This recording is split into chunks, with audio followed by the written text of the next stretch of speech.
Alhamdulillahi wa kafa wa salatu wa salamu ala ibadihi alladhina istafa khususan ala afdalihim wa khatamin nabiyyin Muhammadin al-amin wa ala alihi wa sahbihi ajma'in wa ba'd. Brother Chairman, brothers and sisters, Assalamu alaikum wa rahmatullahi wa barakatuh. We praise Allah subhanahu wa ta'ala as He ought to be praised. And we thank Him this day for making it possible for us to meet with you here in Kota Damansara in Kuala Lumpur in Malaysia.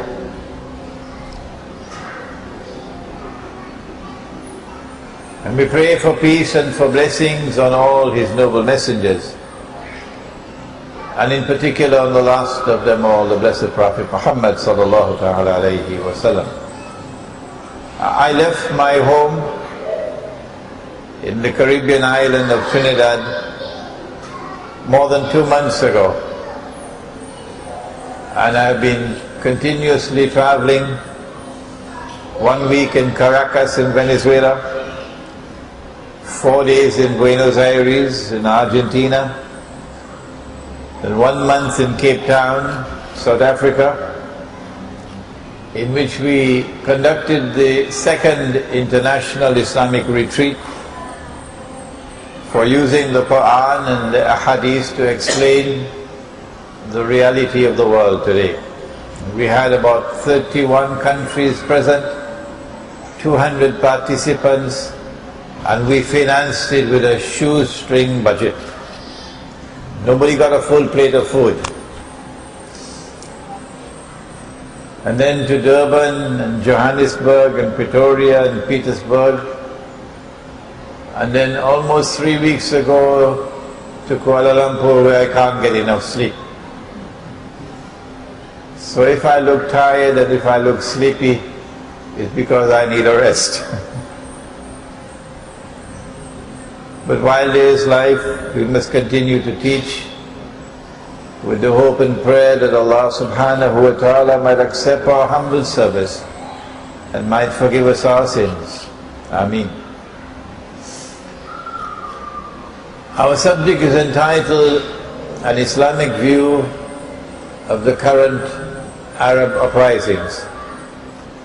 We'll continue for half an hour and then pause for the adhan of Salatul Isha, and then continue again until we finish, and then we have the Salatul Isha. Is that alright? Yeah.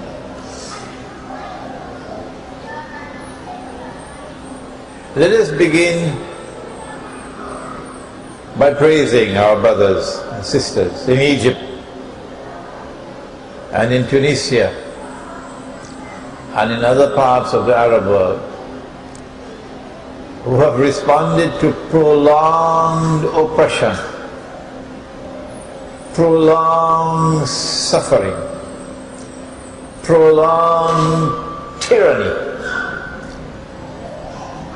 relentless war on Islam,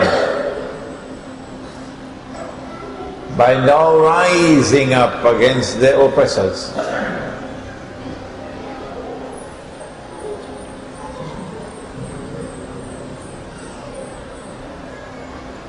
To praise them and commend them for their courage and for the example which they set,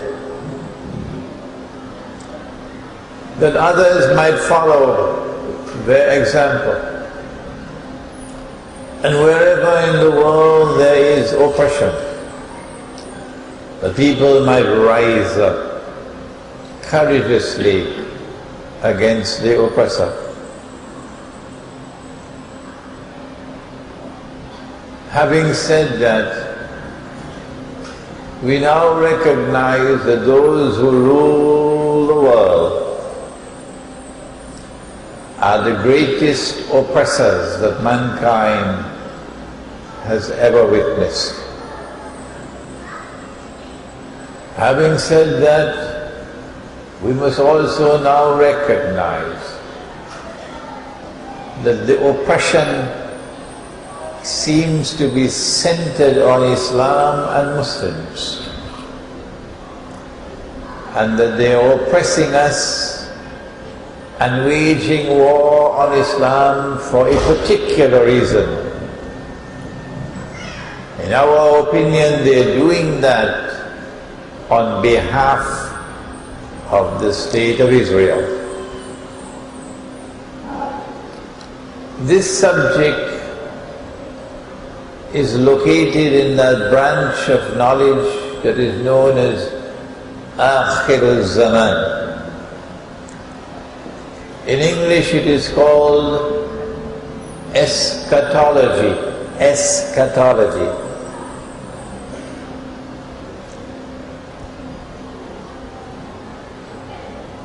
No one knows the subject of Akhir zaman. No one can explain Akhir zaman without the Quran. No, tak boleh. Only the Quran. And he who was sent to teach the Quran, sallallahu ta'ala alayhi wa sallam, only they can explain the world today. No one else can do it. And so it is time for us to return to the Quran and study the Quran, that the Quran might explain what is happening in the world today. For that, you need not only these eyes, but you also need the internal eye. Not only the intellect, but you need nur. And nur is not sold in the stock market. Only from Allah it comes. And Allah knows the hearts of His servant. وَاعْلَمُوا أَنَّ اللَّهَ يَحُولُ بَيْنَ الْمَرْءِ وَقَلْبِهِ. And be conscious of the fact that Allah hovers between a man and his heart. To study the Quran, we also need the correct methodology. Otherwise, you will not succeed. But tonight is not the night for us to teach methodology. We want to begin by saying that appearance and reality in many things connected with the world today are different from each other. And to say that appearance and reality in the Arab uprisings are also different from each other. The uprisings appear to be something positive for the Arabs. Freedom from oppression. The reality is that Israel is smiling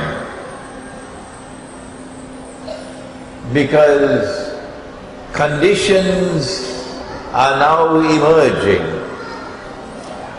which would facilitate Israel's pursuit of its ultimate agenda. Israel wants to rule the world. And so when Europe said that all that we want to do is to find a home for the Jewish people, that's all, they told a lie. No. They didn't just want to find a home for the Jewish people. No, they wanted to create a state that would eventually rule the world. Why must Israel rule the world? The answer is located in the subject of Akhirul Zaman,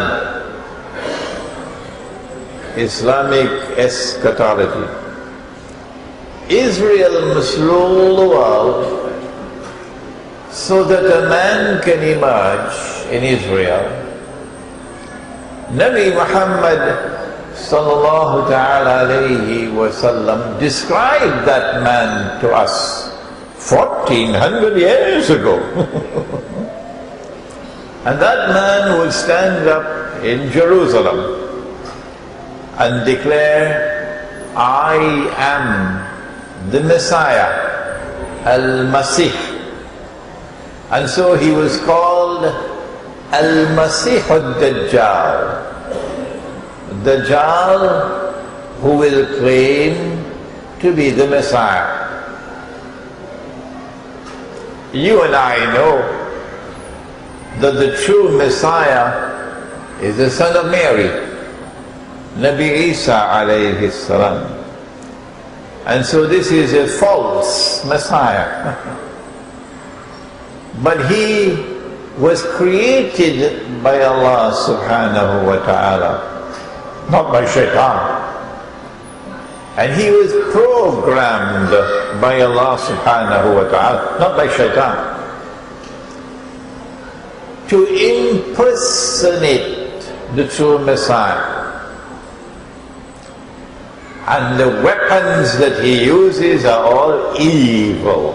He's an evil being. Can Allah create evil? Can Allah create evil? قل أعوذ برب الفلق قل أعوذ برب الفلق من شر ما خلق. Yes, Allah can create evil. Where is that evil? It is Al-Masih al-Dajjal. But in order for Dajjal to fulfill his mission, he needs help.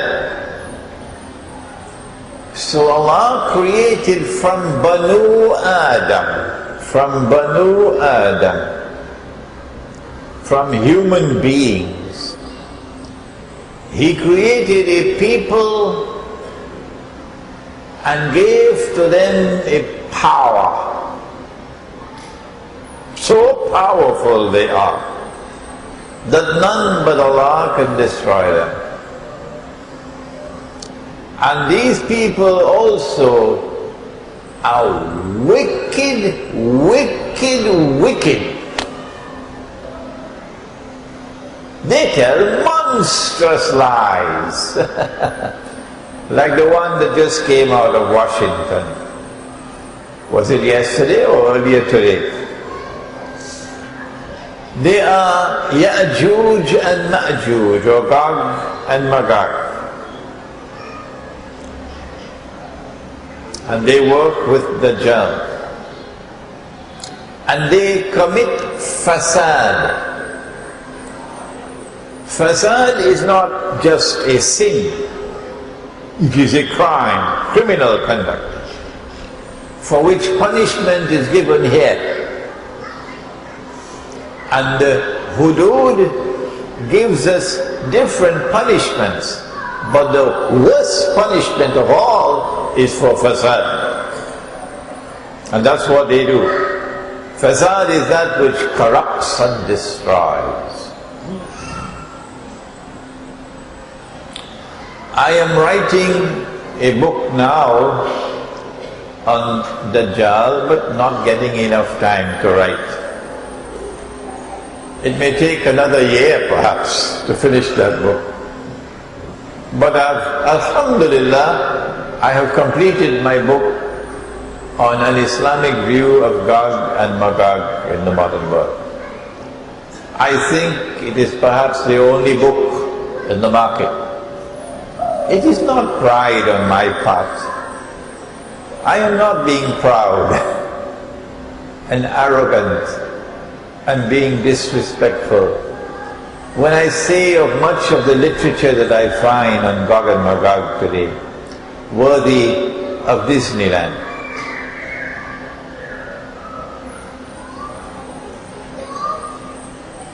And so we now, having looked at the appearance, the uprisings, as positive, now want to locate the reality.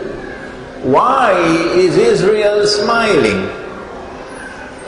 In what way do the Arab uprisings, which are not finished, benefit Israel?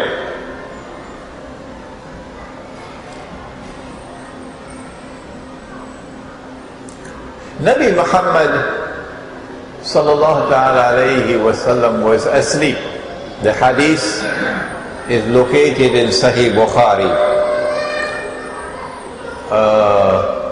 No, more than 4 times. More than 4 times in Sahih Bukhari. He was asleep at the house of his wife Zainab radiallahu ta'ala anha.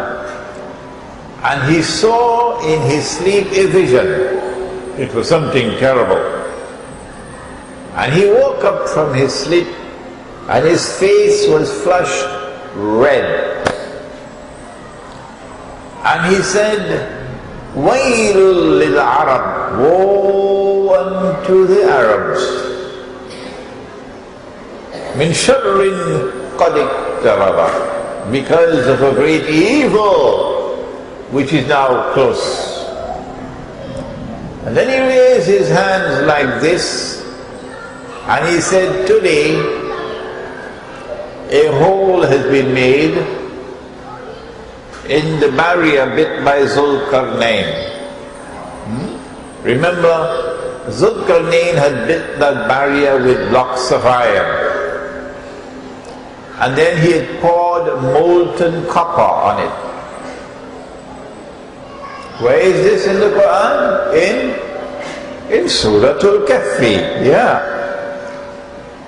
And when that barrier was built, Gog and Magog could not penetrate, could not scale. So they were blocked by that barrier. The world was safe. But now, after Zulkarnain had bit the barrier, remember what he said, هَذَا رَحْمَةٌ مِّن رَبِّي. This barrier is constructed by divine kindness.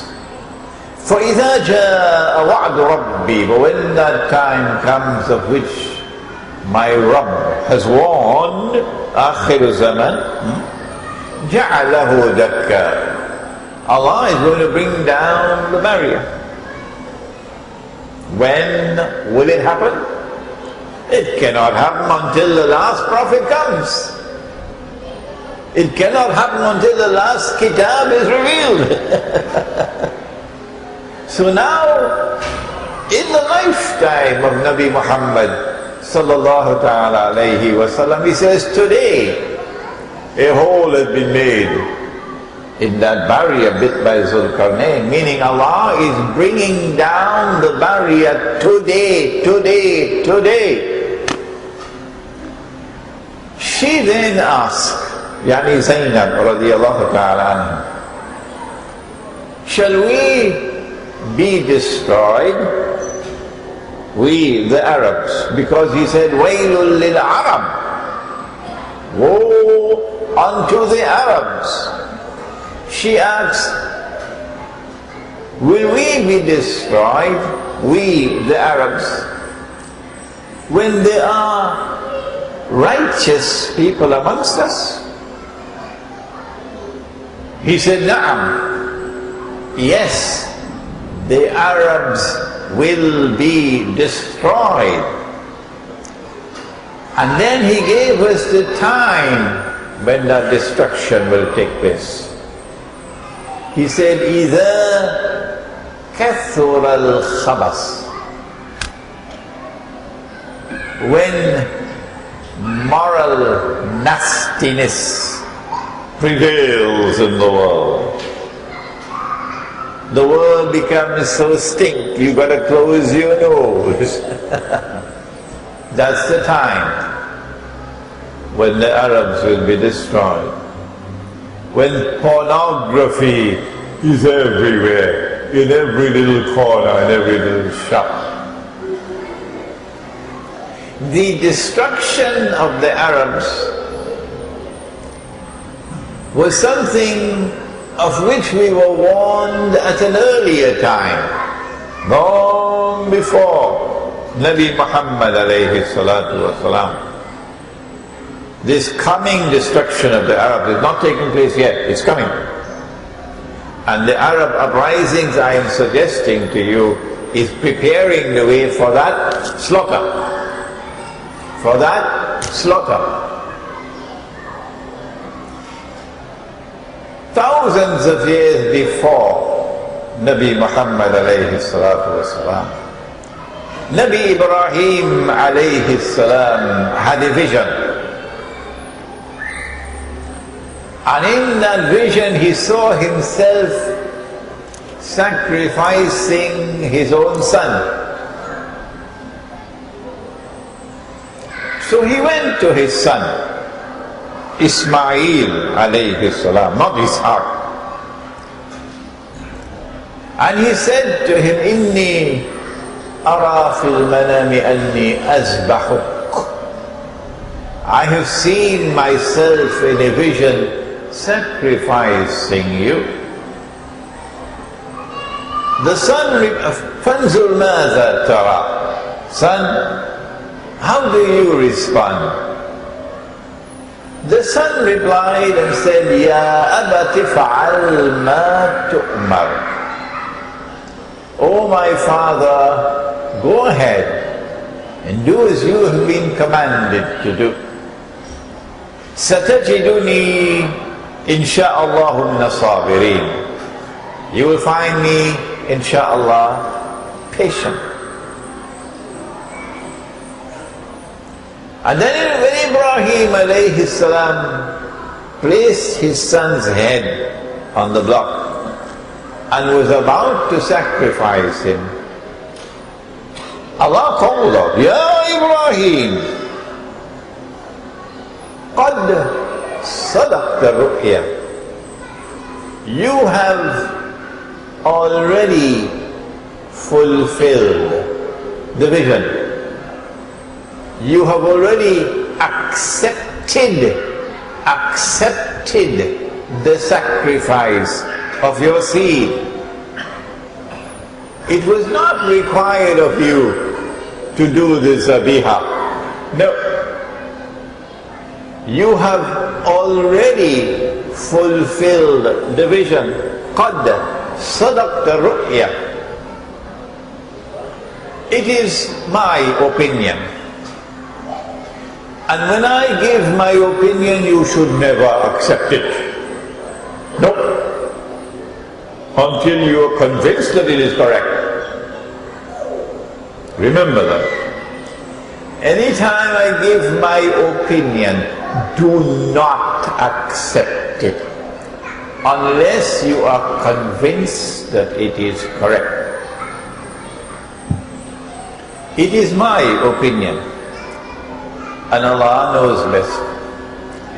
That vision of Ibrahim alayhi salam is about to be fulfilled.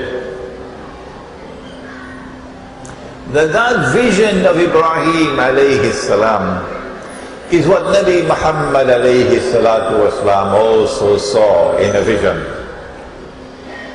and said, Waylul lil Arab min sharrin qad iqtaraba.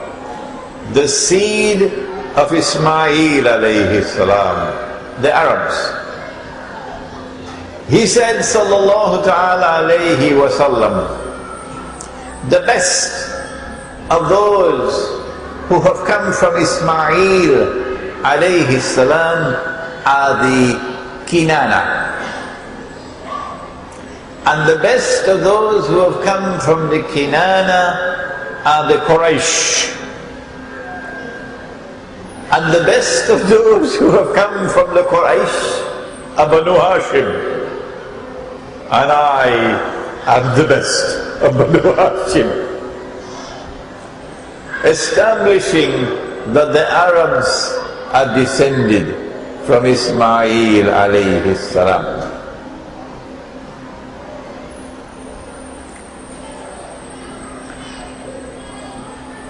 It seems that the sacrifice of the Arabs in the divine wisdom is part of a plan for Allah's purpose to be fulfilled. For Banu Israel to be taken to the worst punishment that any people would ever get. وَإِذْ تَأَذَّنَ رَبُّكَ لَيَبْعَثَنَّ عَلَيْهِمْ إِلَى يَوْمِ الْقِيَامَةِ مَنْ يَسُومُهُمْ سُوءَ الْعَذَابِ. And your Lord has announced that He's now going to send against them Dajjal, Gog and Magog, those who will inflict upon them until Yawmul Qiyamah the worst possible punishment. But in order for that end to be achieved, the sacrifice of the seed of Ibrahim alayhi salam is necessary in the divine wisdom. This is my opinion. You should not accept it until you are convinced that it is correct. The Prophet said, sallallahu ta'ala alayhi wa sallam, that when Dajjal is released, he'll live on earth for 40 days. One day like a year, one day like a month, one day like a week, and all his days like your days. Jerusalem in the Quran was written 10 years ago. Published right here in Malaysia. A Malay artist gave me this cover design. And you see the 3 blue circles representing a day like a year, a day like a month, a day like a week. In this book, I have argued that Dajjal was released in the lifetime of Nabi Muhammad alayhi salatu wasalam.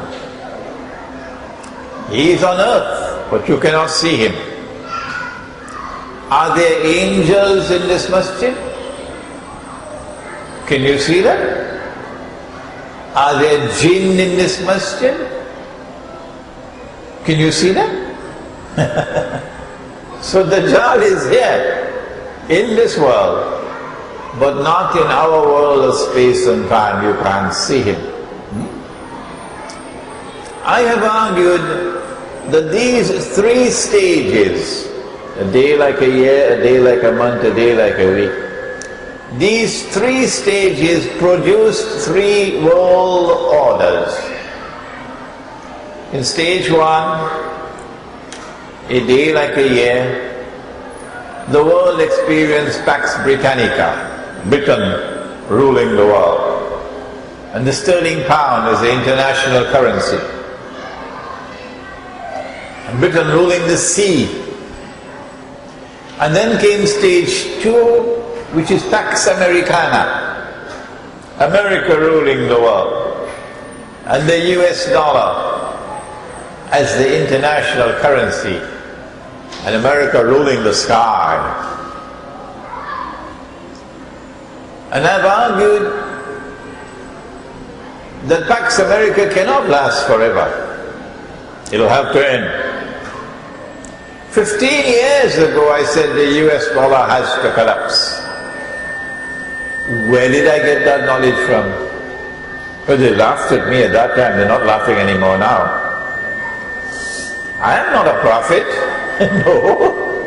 I didn't have some angel or jinn whispering to me. No. No. It was my analysis of the Quran and the Ahadith that led me to that conclusion. I came to the conclusion that we are now located at the time when America's time is coming to an end. Pax Americana is ending, and a third ruling state will have to emerge to replace America. And we now have Pax Judaica, I call it, Israel ruling the world. And therefore, we must have a new money to replace the US dollar. They laughed at me. But now the US dollar, the last time I heard, was in ICU. ICU, Intensive Care Unit in the hospital.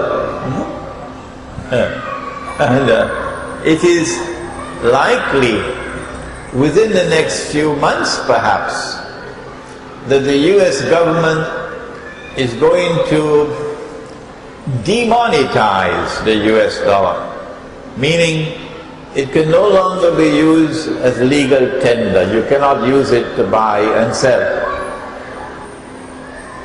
And so they'll have to have something to replace the US dollar. That replacement is already here. I just realized it a couple of months ago. Electronic money has already taken over. The vast majority of the big money, all the money transactions in the world are all electronic. And the paper money used for only micro transactions. So they're going to have to replace the paper money with something tangible. I don't know what it's going to be. But Israel controls the banking system in the world. So Israel effectively controls money in the world. And so Israel is now emerging as the third and last ruling state in the world. We told you why Israel wants to rule the world. We don't have to repeat that. But in order for Israel to rule the world, Israel will have to rule the Arabs, because she's surrounded by the Arabs. And this is where we come to the reality of the subject, of an Islamic view of the current Arab uprisings. I want to end this part of the topic by suggesting to you that no one can penetrate that reality other than those who approach the subject from the perspective of Islamic eschatology. And we're the only ones who have the Quran. The destruction of the Arabs is part and parcel of the drama with which Israel will become the ruling state in the world. And the sign that the time has come is when the world becomes filthy, khabas. But there's another timeline connected with Gog and Magog. The Prophet said, alayhi salatu wasalam, that when Gog and Magog are released, the first of them will pass by the Sea of Galilee on the way to Jerusalem, to the Arab world, and start to drink the water. And by the time the last of them pass, and therefore the slaughter of the Arabs is now at hand, they will say there used to be water here. What is the water level in the Sea of Galilee?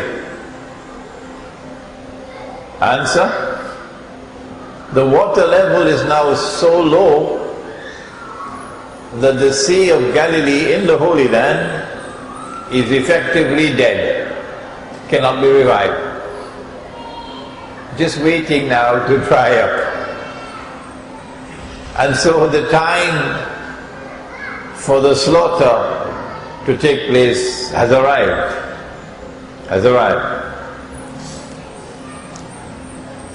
Israel needs to control the Arab world. But there are too many Arabs. How can you control all those Arabs all around you? So many. The Prophet said, sallallahu ta'ala alayhi wa sallam, that the Arabs will be wiped out by plague.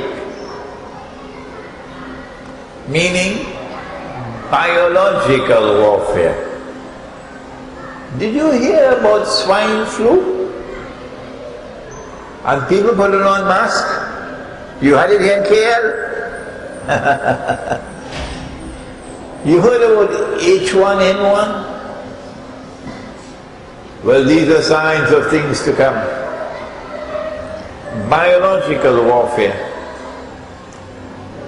And the Arabs are going to be wiped out. Prophecy of Prophet Muhammad alayhi salatu wasalam. But Israel must also expand its territory. Dramatical expansion. Why? Because someone rewrote the Torah with their own hands and said that the Holy Land extends from the river of Egypt, the river Nile, to the river Euphrates. That is not true. That is false. But it is there in the Torah. So no Jew will accept Dajjal as the Messiah unless and until Israel's territory expands to encompass this entire area from the river of Egypt to the river Euphrates. This portion means you got to wage war on Egypt. You have to wage war on Egypt in order to expand your territory to the Nile. How are you going to wage war on Egypt?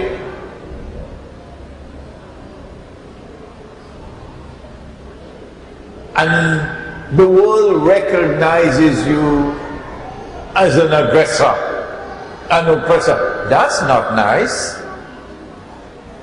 Rather, you must wage war on Egypt and make it appear that you're fighting a terrorist state. Do I need to continue the lecture now? Or have you understood? Huh? I don't need to continue the lecture anymore. Make it appear that you're waging war against terrorism. That Egypt has become a terrorist state. And that you have to defend yourself. Israel has to defend herself. And so now we can understand why the Egyptian armed forces acted in such a suspiciously docile way. The Egyptian armed forces acted suspiciously docile. Why? Because it's part of a plan. And now in the months to come we can expect that there will be free and fair elections, and guess what's going to happen? The Islamic parties are going to win the election, yeah. And the Islamic parties are going to form the government, yeah. And then Israel is going to smile even more.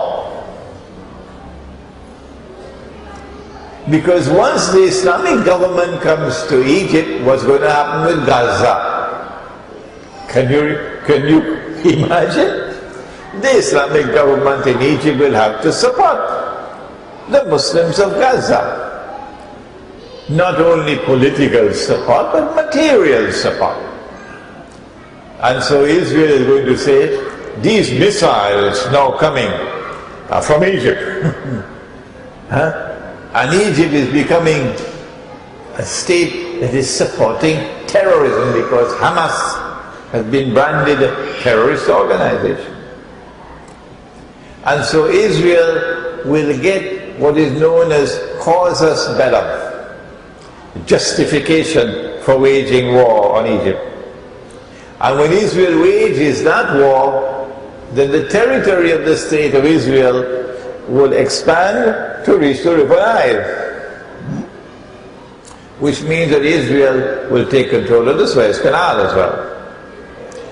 And Israel also has to extend its territory to the river Euphrates, which means the whole of Iraq and Jordan in between.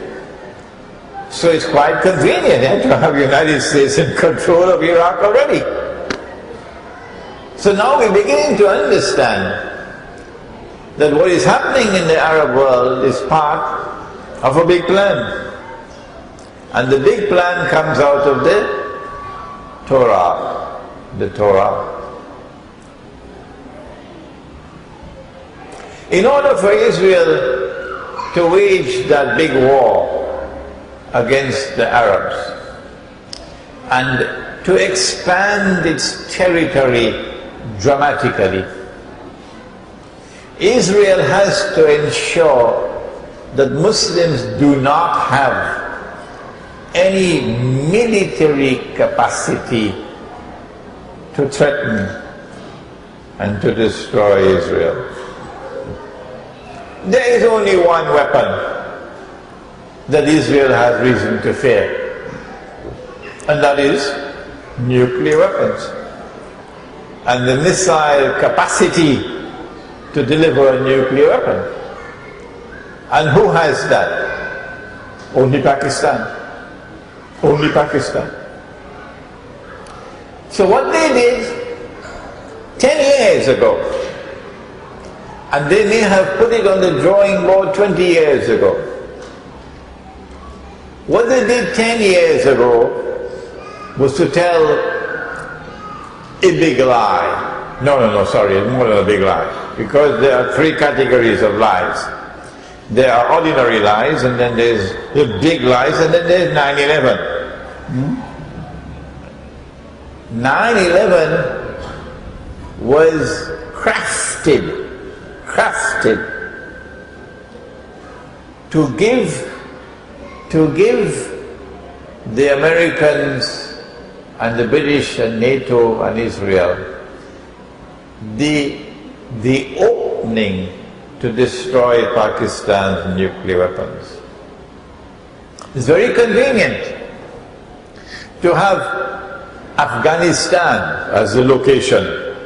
Some people in a cave in Afghanistan are the ones who send these aeroplanes to attack the World Trade Center. Huh? You believe that, you have peanuts in your head. So that they could occupy Afghanistan. Afghanistan was not the target. No. Afghanistan is only the staging point for the target, which is Pakistan. And they've been waiting these last 10 years for the opportunity to move in and attack and destroy Pakistan's nuclear plants and nuclear weapons and denuclearize Pakistan. And they have a very important friend and ally supporting them in that struggle, and it's the Pakistan Armed Forces. There are some people who have less than peanuts in their head, who would have us believe that the Pakistan Armed Forces are the champions of Islam. And these people are going to conquer India. I don't know where they got that from. It belongs to Disneyland. Because the Pakistan Armed Forces have consistently been a friend of Israel.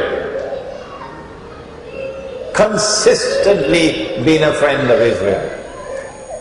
And tomorrow when this lecture is on YouTube, the Pakistani people are going to be listening to it.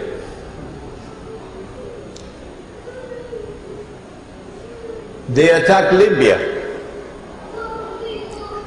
to assassinate the Libyan president. It's called state-sponsored terrorism. They say they have the green light from the UN Security Council. Russia says no. The rest of the world says no. If you have any kind of integrity, you should all withdraw from the UN now. I think it is easier for Russia to withdraw from the UN than these puppets who rule over the Muslims today. So, they made a mess of it. They killed Gaddafi's son, an innocent man, and they killed his children, innocent children. They have blood on their hands. They're murderers. And yet the Pakistan Armed Forces, we still support them. Oh yeah. So now they need something to cover their shame. They need something to divert public attention from the colossal shame of what they did in Libya. So conveniently, Osama bin Laden said, well, you can kill me now. How very convenient, eh? So that the attention of the world would be diverted from what happened in Libya. In order for Israel to wage a big wars, they have to take out Pakistan's nuclear weapons and nuclear plants. And they're just waiting for civil war to erupt in Pakistan. As soon as they get that excuse, they're going to move in. And when they destroy Pakistan's nuclear plants and nuclear weapons, the road will be clear for Israel to wage her big wars. As soon as those wars begin, you will say goodbye to Singapore. Oh yeah. They will have to break up Pakistan into bits and pieces to ensure that Pakistan never rises again as a nuclear power. So part of Pakistan going to India, another part going to the greater Afghanistan, another part becoming the independent state of Balochistan, and the rump that remains under Indian hegemony. They don't like the government in Iran. They don't. Yes, it is a Shia government, you don't have to tell me that, I know it. But they don't like that government in Iran. And they want to do to Iran what they did to Afghanistan. So they can put a Karzai in charge of Iran. And that would be a truly Shia government that they can then use and exploit for their own purposes against the Sunni world. They can't do it with this government, because this government is sincere in its denunciation of Israel and its wickedness. This government in Iran is sincere in its support of the cause of the oppressed Palestinian people. To believe otherwise is sinful. So they will have to attack Iran and bring down this government, as they did with Afghanistan, and replace it with another government like Afghanistan, a Karzai government. And then we will see the fulfillment of the hadith. The Dajjal will be followed by 70,000 Jews from Isfahan wearing the Persian shawls. Once Pakistan's nuclear threat is removed, which should not be long from now, we can then expect the big wars to take place. Israel flexing her muscles, And as a consequence of this, both big wars against the Arabs in particular, we see the fulfillment of that vision of Ibrahim alayhi salam and this vision of Muhammad alayhi salatu wassalam. And the territory of Israel expands. When you see the territory of Israel expanding, who is doing it? It is Gog and Magog. This is a book I wrote, An Islamic View of Gog and Magog in the Modern World. It shows the Sea of Galilee, but the shore, it's an Egyptian girl who designed this for me. The shore is cracked up, indicating that the Sea of Galilee is drying up.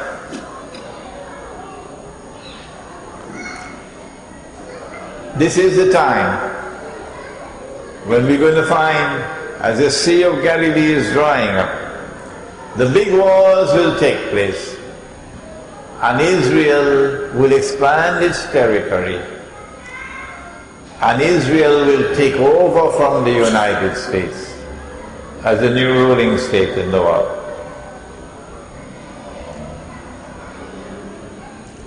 When Israel wages those big wars against the Arabs, you're going to hear CNN and all the television stations, radio stations clamoring that Islam is rising up.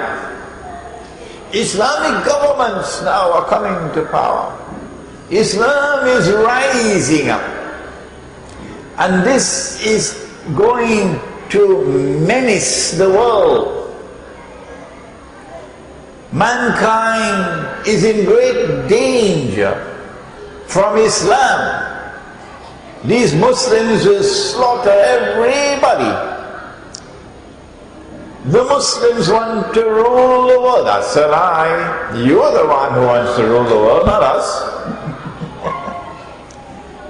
And so you're going to have this propaganda offensive. It's coming soon.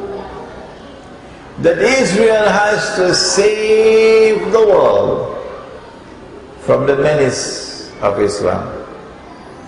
This is the reality of the Arab uprisings. The appearance was something positive, yes. But the reality is that it is beneficial for Israel to eventually fulfill its long-planned mission of ruling the world. And when Israel rules the world, you know what will happen after that. I want to leave time now for question and answers, but before I do that, let me end as I began.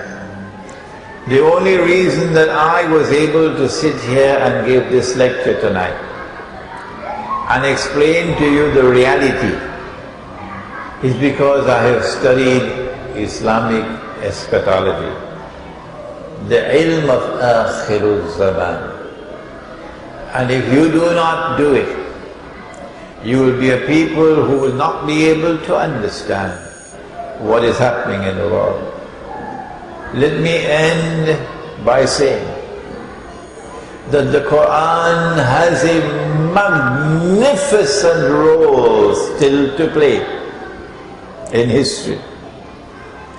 The Quran has a role to play that will dazzle the world.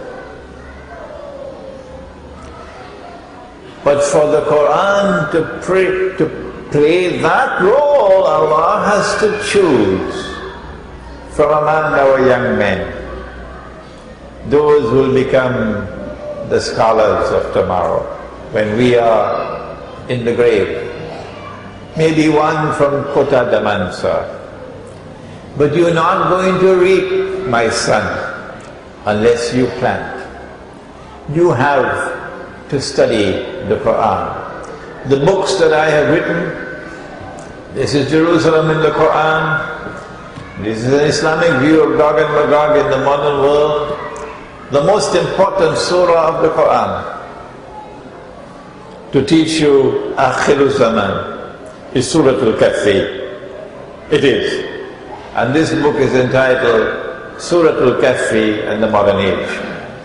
And so I urge you to read and to study the lectures I have delivered, and that may Allah bless you to climb higher, that Allah has allowed me to achieve. رَبَّنَا تَقَبَّلْ مِنَّا إِنَّكَ أَنْتَ السَّمِيعُ الْعَلِيمُ وَتُبْ عَلَيْنَا يَا مَوْلَانَا إِنَّكَ أَنْتَ التَّوَّابُ الرَّحِيمُ بِرَحْمَتِكَ يَا أَرْحَمَ الرَّاحِمِينَ آمين. The question is, what is the role of China in the events which are now unfolding? We said that Israel wants to rule the whole world. But the world is comprised of many people other than Hosni Mubarak, who will bend down faster than anybody else to Israel, and General Pervez Musharraf, who go down and even kiss Israel's shoes. There are those who will refuse to bow and bend. And most important of all is Russia. Russia will not bend to Israel. But the NATO alliance must force Russia to bend. And Russia will not bend. So you don't need a PhD in international relations to know that there is a major conflict coming. It is simple. And in that major conflict you're going to have thousands of nuclear weapons being used. But it is not only Russia that will not bend.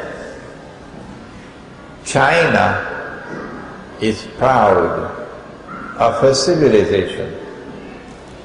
And China has every reason to be proud of her civilization.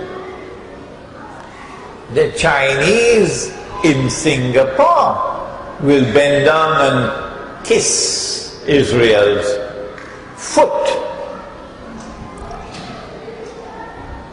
But not China. No. China will not bend and bow. And China is a nuclear power. And so we can easily anticipate the Chinese-Russian alliance being restored, and that Iran and Turkey will be part of that alliance, because the Prophet said, alayhi salatu wasalam, that you will make an alliance with Rome. Rome is not Rome, the capital of Italy. Nonsense. Rome in the Quran is the Byzantine Empire, Rome. And the Byzantine Empire, which had its capital in Constantinople, has now been taken over by Russia, Eastern Orthodox Christianity. So the Prophet said, alayhi salatu wasalam, that you will make an alliance with Rome. But probably this hadith never reached Pakistan, because they made the alliance with Washington. When I speak like this, of course, the price I pay is that I cannot visit Pakistan anymore. I don't mind paying that price. I don't mind. And so we have a nuclear war coming up between the NATO alliance on one side and Russia and China on the other side. They will mutually destroy each other. This book explains it as the Gog and Magog war.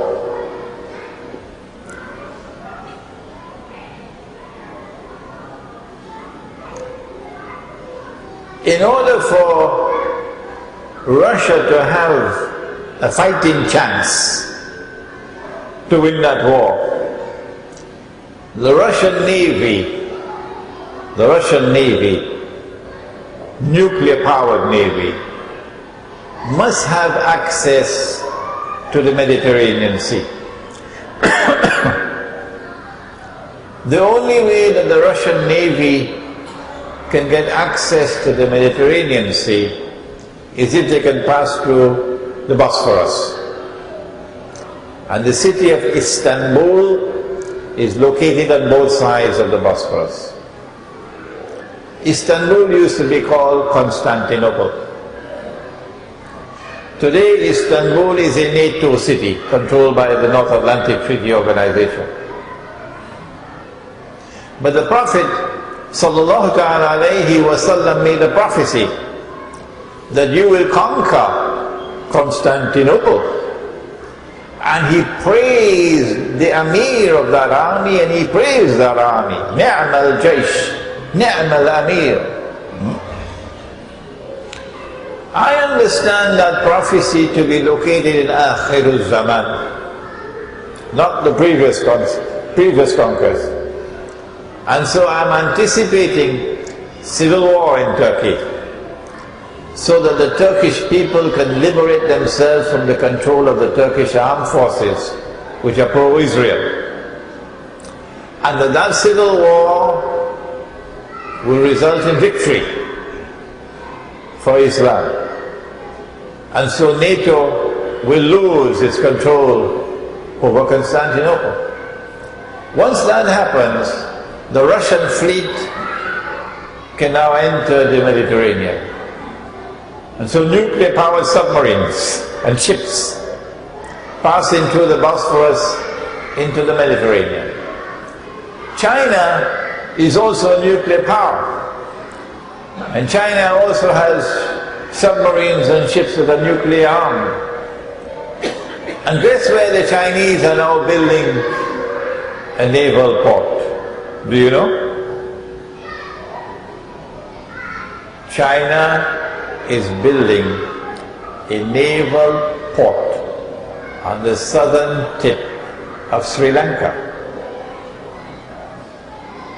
So you're going to have the Russian Navy coming from the north and the Chinese Navy coming from the south. So this is going to be a war that will be a little bit more evenly balanced. Yeah. When I said 50 years from now, Nabi Isa alayhi will come back. 50 years from now, oh, they beat me up. They beat me up in New York. So I changed it. I said, children now at school should live to see it. And nobody beat me up anymore. So I don't say 50 anymore. I said, children now at school should live to see it. When we give time frame, we're only making plausible guesswork. We can be wrong. 15 years ago, I was saying 50 years. So now I should be saying about 35. But others, my students are saying to me, Sheikh, you're wrong. It's less than that. It's less than that. They could be right. It could be less than 35. But it's not 350 years. The young man is saying that Pakistan is an ally of China. No. No. That's just a minor insurance policy that they bought. Pakistan is most firmly an ally of Israel. And when Allah's punishment comes, it's going to be terrible. The question is, can we relate events that are occurring in many parts of the Muslim world, including Malaysia, with the fitna of Gog and Magog? Actually, the word is not fitna, it's more fasad than fitna. Oh yes, the fasad of Gog and Magog is multidimensional. Oh yes, there is political oppression. It's part of the agenda of Gog and Magog. There is economic oppression. Your daughter, you know your daughter. She's Indonesian. She's also my daughter. And you should see the tears coming from her eyes. Our daughters are in Singapore serving Dajjal as domestic servants and being paid the salary of a dog. Our daughters. She's paid $300 a month. Here she's paid 600 ringgits a month. Would any Singaporean girl work for that wage? Now don't come to me with the argument. But when she takes the $300 to Indonesia, it's a lot of money. Because justice demands that you be paid the wage of the market in which you are working, not the wage of another market. So don't make the mistake. Is there any Singaporean girl who will work for that wage and do that job? Come on, Lee Kuan Yew, answer me. With all the studies you did in Harvard, making Singapore the model state. The answer is no. No. That's oppression. Would any Malaysian girl work for that wage in Malaysia, do the same work? The answer is no. That's oppression. So you are oppressing my daughter. When men are oppressed, Allah's anger is terrible. Can you imagine what it must be like up there when women are oppressed? Can you imagine what kind of anger there is over there when children are oppressed? That oppression is around the world today. Gog and Magog and Dajjal. I'll tell you the result. In Surah Al-Isra, Allah tells us what He's going to do to the oppressors and to those who choose to continue to reside amongst the oppressors in their cities. He says in Surah Al-Isra, وَإِن مِّن قَرْيَةٍ إِلَّا نَحْنُ مُهْلِكُوهَا قَبْلَ يَوْمِ الْقِيَامَةِ أَوْ مُعَذِّبُوهَا عَذَابًا شَدِيدًا كَانَ ذَلِكَ فِي الْكِتَابِ مَسْطُورًا. This is آخِرُ الزَّمَانِ. You cannot understand this ayah except in the context of آخِرُ الزَّمَانِ. And there is not a single town or city that will not be destroyed. Surah Al-Isra, Allah will destroy them all. And those who escape destruction will be punished with terrible punishment. And this is something inscribed in the book. So the study of Gog and Magog and their economic oppression, their monetary oppression with its bogus and fraudulent and utterly haram paper money, the oppression that comes now from Islamic banks who say that they engage in halal transactions, but in effect, in their so-called murabaha, they're lending money on interest, but disguising it as a sale. I call it backdoor riba. If you differ with me, no problem, no problem. We differ, okay? You have your opinion, I have mine. You say, Sheikh Imran is wrong. But if you come after me with boxing gloves to attempt to demonize me and to prevent me from preaching and teaching, well then I have an answer for you. I will show patience and patience and patience until patience is no more. And I'll say, come Islamic Bank, come, let us both pray to Allah and ask Allah to curse and to punish with the greatest possible punishment whosoever from amongst us is wrong on this issue. War comes and Israel wages wars to expand her territory, what's going to happen to Saudi Arabia?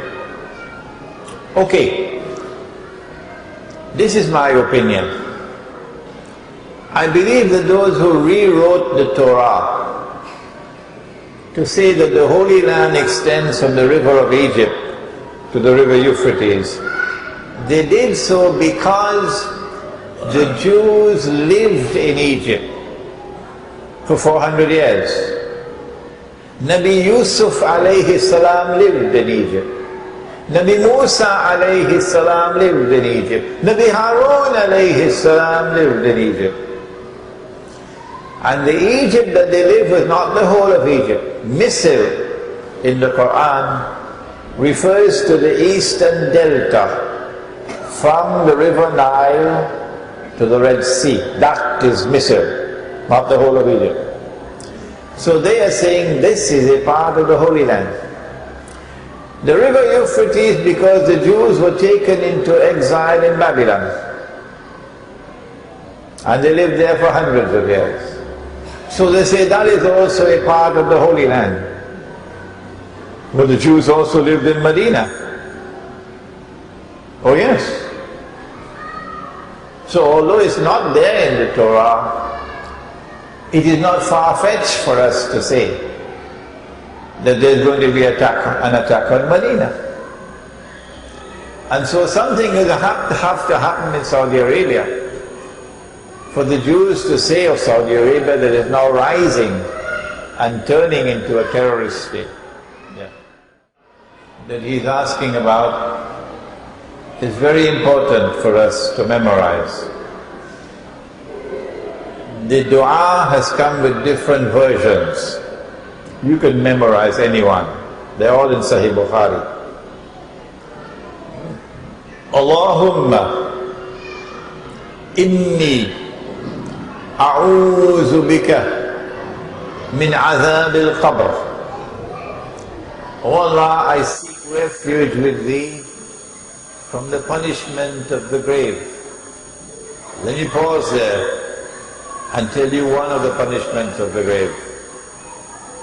If you have not had your dinner so far, I suggest don't have any dinner tonight. In Surah Al-Zumar, Allah says that He takes the souls at the time of Maut.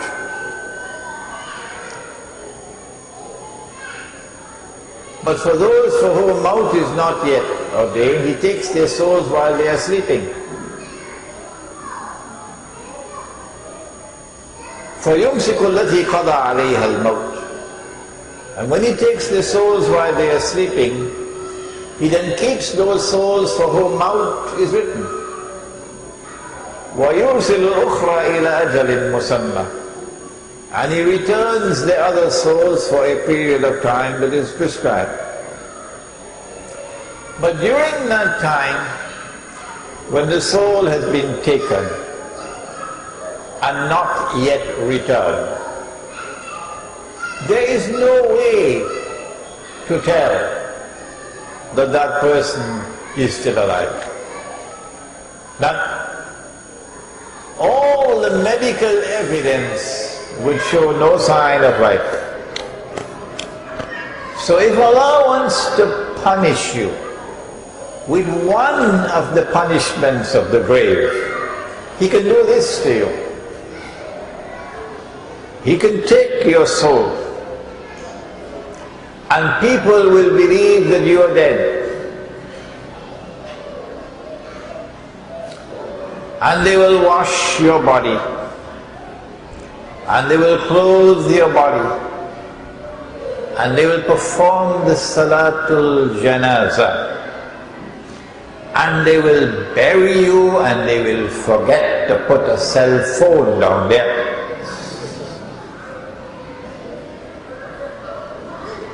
And after they have left the grave, then Allah will return your soul to you. So it will be as though you woke up from sleep. But when you wake up from sleep, the place is dark, no light. So you call out to your wife, what happened? But no answer. You attempt to get up, you can't get up. You're confused. This place is dark. And I am in an enclosed space. Can't get up. And I'm smelling discomfort. What's going on here? And then you begin to feel the cloth. But I didn't go to sleep in this clothes. What is this? What is this? What is this? Slowly, slowly, slowly, you will come to the horrible realization that you are in a grave. This is worse than an earthquake. Worse. Because this is your grave. You've been buried alive. Now the tears will come. Now you want to make tawbah. But the time for tawbah is gone. So Allahumma inni a'udhu bika min azab al-qabr. O Allah, I seek refuge with Thee from the punishment of the grave. وَمِنْ عَذَابِ النَّارِ, and from the punishment of the fire, fire of Jahannam. وَأَعُوذُ بِكَ مِنْ فِتْنَةِ الْمَحْيَا وَالْمَمَاتِ, and I seek refuge with Thee from the fitna, the tests and trials of living and of dying. وَمِنْ فِتْنَةِ الْمَسِيحِ الدَّجَّالِ, and from the fitna of Dajjal, the false Messiah. This dua should be recited in salat, before the salams, the last thing before the salam.